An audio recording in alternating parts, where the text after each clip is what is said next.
कृष्ण की 4 दुर्लभ कहानियां। कहानी 1। दुर्योधन की पत्नी का कृष्ण भक्त हो जाना। दुर्योधन की पत्नी का नाम भानुमति था। वो एक बहुत ही सुंदर लड़की थी और जब कृष्ण दुर्योधन के महल में मेहमान बनकर आए तब वो सिर्फ 17 साल की थी। दुर्योधन ने एक षड्यंत्र रचा जिससे कृष्ण को नशे की हालत में लाकर कोई वादा करा लिया जाए। उसने सभी तरह की व्यवस्थाएं की और इस बात का खास ख्याल रखा कि भोज में खूब अच्छी मात्रा में शराब भी हो। दुर्योधन के दोस्त भी आए और सभी ने इतनी शराब पी कि वे सब नशे में धुत हो गए, पर कृष्ण ने अपने आप को शांत रखा और वे हर किसी को खुश करते रहे। इस सारे हंगामे में भानुमति ने भी कुछ ज्यादा ही पी ली, जितनी वो पी सकती थी उससे भी ज्यादा। वो एक युवा लड़की थी और उसे इन चीजों की आदत नहीं थी, तो वो नशे में बहकने लगी। कुछ समय बाद सभी लोग बहकने लगे और चीजें काबू से बाहर जाने लगीं। भानुमति अपने पर काबू खो बैठी। वो कृष्ण से लिपट गई और उनके लिए अपनी इच्छा प्रकट करने लगी। कृष्ण ने उसे किसी शिशु की तरह संभाला और वे समझ गए थे कि स्थिति खराब हो चुकी थी। वे समझ गए थे कि भानुमति अगर कुछ गलत कर बैठी तो बाद में संभाल नहीं पाएगी और हस्तिनापुर की रानी का गौरव कलंकित हो जाएगा। इसलिए कृष्ण उसको उठाकर महल के अंदर ले गए और उसकी सास गांधारी के कक्ष में जाकर उनके हवाले कर दिया। अगले दिन सुबह जब भानुमति को पता चला तो वो कृष्ण के प्रति सम्मान और कृतज्ञता से भर गई कि उन्होंने उसे बचा लिया था। तब से वो कृष्ण की भक्त बन गई। कहानी 2। कृष्ण की घमंडी पत्नी। सत्यभामा कृष्ण की दूसरी पत्नी थी। वो एक बहुत ही घमंडी स्त्री थी। उसका ये मानना था कि वो सबसे सुंदर और सबसे अमीर स्त्री थी क्योंकि उसके पिता एक बहुत ही धनवान व्यक्ति थे। तो सत्यभामा जितने और जो रत्न और आभूषण और संपत्ति चाहती थी वो सब उसके पास थे। स्वाभाविक रूप से घमंड उसकी एक बड़ी समस्या थी। एक बार कृष्ण के जन्मदिवस के अवसर पर सत्यभामा ने सोचा कि वो सबको दिखाएगी कि वो कृष्ण को कितना प्यार करती थी। तो उसने तय किया कि वो कृष्ण के वजन जितना सोना शहर के लोगों में बांटेगी। इसे तुलाभार कहते हैं। ये मंदिरों में होता है। लोग एक बड़ी तराजू में अपने वजन के बराबर का मक्खन, घी या चावल या कुछ और रखकर वो चीज लोगों में बांटते हैं। चावल, नमक, दाल या सोना या वो कुछ भी आप दे सकते हैं जो देना चाहें। ये प्राचीन परंपरा हमारी संस्कृति का एक हिस्सा है।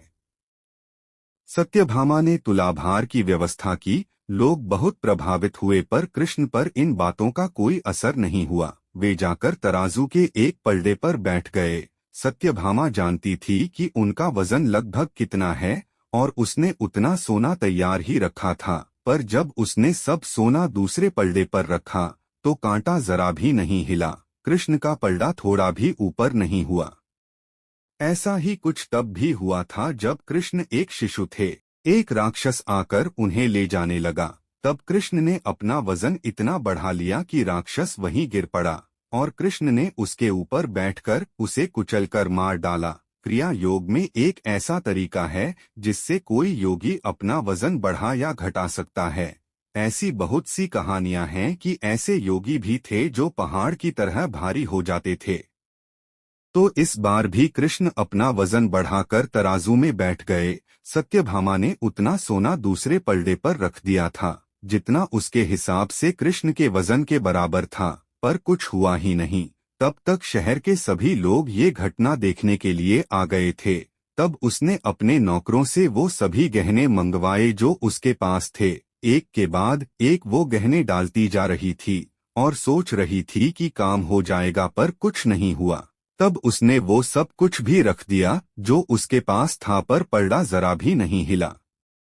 वो रोने लगी क्योंकि ये सब उसके लिए बहुत शर्मजनक था। सारा शहर देख रहा था और उसके पास पर्याप्त सोना नहीं था। वो जो हमेशा अपनी संपत्ति के बारे में इतनी घमंडी थी, उसके पास पर्याप्त सोना नहीं था और उसे समझ में नहीं आ रहा था कि वो क्या करे। तब उसने रुक्मिणी की ओर देखा जिससे वो बहुत जलती थी और हमेशा परेशान रहती थी। उसने रुक्मिणी से पूछा, अब मैं क्या करूं, क्योंकि ये बात सिर्फ मेरे लिए ही नहीं पर तुम्हारे और हम सब के लिए भी बहुत शर्मजनक है। मैं क्या करूं? तब रुक्मिणी बाहर गई और तुलसी के पौधे के 3 पत्ते उठा लाई। जैसे ही तुलसी के वे पत्ते उसने तराजू के दूसरे पलड़े पर रखे, कृष्ण का पलड़ा तुरंत ही ऊपर आ गया। कहानी 3। कृष्ण का अर्धभक्त। एक दिन कृष्ण दोपहर में खाना खा रहे थे और सत्यभामा बहुत ही खुशी और गर्व के साथ खाना परोस रही थी, क्योंकि वो ऐसे व्यक्ति नहीं थे जो रोज खाना खाने घर पर आए। उसे ऐसा अवसर कभी कभी ही मिलता था कि वो उन्हें खाना परोसे, तो वो ये बहुत खुशी और आनंद से कर रही थी। खाने के बीच में ही कृष्ण अचानक उठ खड़े हुए और हाथ धोए बिना ही दरवाजे की ओर दौड़ने लगे। सत्यभामा अवाक रह गई और बोली, अरे ये क्या है? खाना तो खा लीजिए और फिर जाइए। कृष्ण बोले, नहीं, मुझे जाना जरूरी है, और मुख्य दरवाजे की ओर दौड़ पड़े। पर अचानक वे वापस मुड़े और खाना खाने बैठ गए। तब सत्यभामा ने पूछा, आप इस तरह क्यों दौड़ पड़े और क्यों वापस आ गए? ये सब क्या है?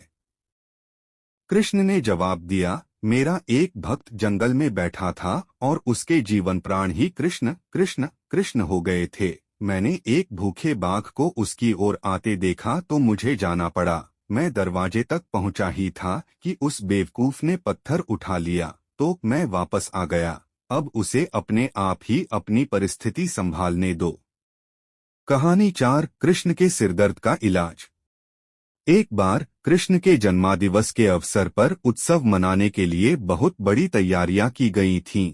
नृत्य, संगीत और भी बहुत कुछ। लोग बड़ी संख्या में इकट्ठा हुए पर कृष्ण घर में ही बैठे रहे। वे शायद उसमें भाग लेना नहीं चाहते थे। वैसे तो कृष्ण हर तरह के उत्सव के लिए हमेशा तैयार ही होते थे, पर इस दिन किसी वजह से उनकी इच्छा नहीं थी। रुक्मिणी आई और पूछने लगी, नाथ, आपको क्या हो गया है? क्या बात है? आप उत्सव में शामिल क्यों नहीं हो रहे?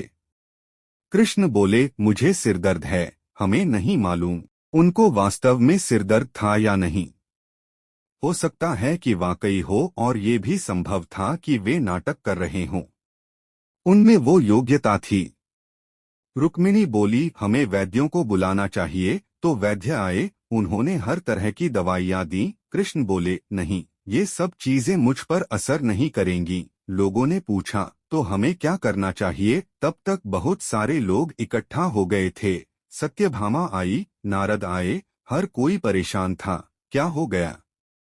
क्या हुआ है?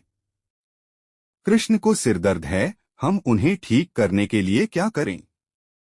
कृष्ण बोले, कोई जो मुझे वाकई में प्यार करता हो, वो अपने पैरों की धूल अगर मेरे सिर पर मल दे तो मैं ठीक हो जाऊंगा। सत्यभामा बोली, ये क्या बात हुई? मैं आपसे बहुत प्यार करती हूँ, पर ये नहीं हो सकता कि मैं अपने पैरों की धूल लेकर आपके सिर पर लगाऊं। हम ऐसा काम नहीं कर सकते। रुक्मिणी रो रही थी। हम ये कैसे कर सकते हैं? ये तो आपका अनादर होगा, अपमान होगा। हम ये नहीं कर सकते। नारद भी पीछे हट गए। मैं ऐसा कुछ भी करना नहीं चाहता। आप स्वयं भगवान हैं। मुझे नहीं मालूम कि इसमें क्या रहस्य है। पता नहीं इसमें कौन सा जाल होगा। मैं अपने पैरों की धूल आपके सिर पर रखूंगा तो हमेशा नरक की आग में जलूंगा। मैं ऐसा कोई काम करना नहीं चाहता। चारों ओर बात फैल गई। हर कोई सकते में था। हम ये काम नहीं कर सकते। हम सब उन्हें बहुत प्यार करते हैं, पर ऐसा करके हम नरक में जाना नहीं चाहते। उत्सव मनाने के लिए लोग कृष्ण का इंतजार कर रहे थे, पर कृष्ण अपना सिरदर्द लेकर बैठे थे।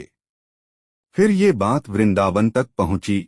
गोपियों को मालूम पड़ा कि कृष्ण को सिरदर्द है। तब राधा ने अपनी साड़ी का पल्लू फाड़कर जमीन पर बिछा दिया और सब गोपियां उस पर नाचने लगीं। उन्होंने फिर वो पल्लू नारद को देकर कहा, इसे ले जाइए और कृष्ण के सिर पर बांध दीजिए। नारद वो धूल भरा पल्लू ले आए और उसे कृष्ण के सिर पर बांध दिया। कृष्ण का सिर दर्द तुरंत ठीक हो गया। कृष्ण ने हमेशा स्पष्ट रूप से बताया कि उनके लिए कौन सी चीज सबसे ज्यादा महत्वपूर्ण थी। हालांकि वे राजाओं के साथ घूमते थे और उन्हें बहुत से राज्य भेंट किए गए, पर उन्होंने वे नहीं लिए। उनके लिए यही सच्चा, निस्वार्थ, सरल प्रेम ही महत्वपूर्ण था।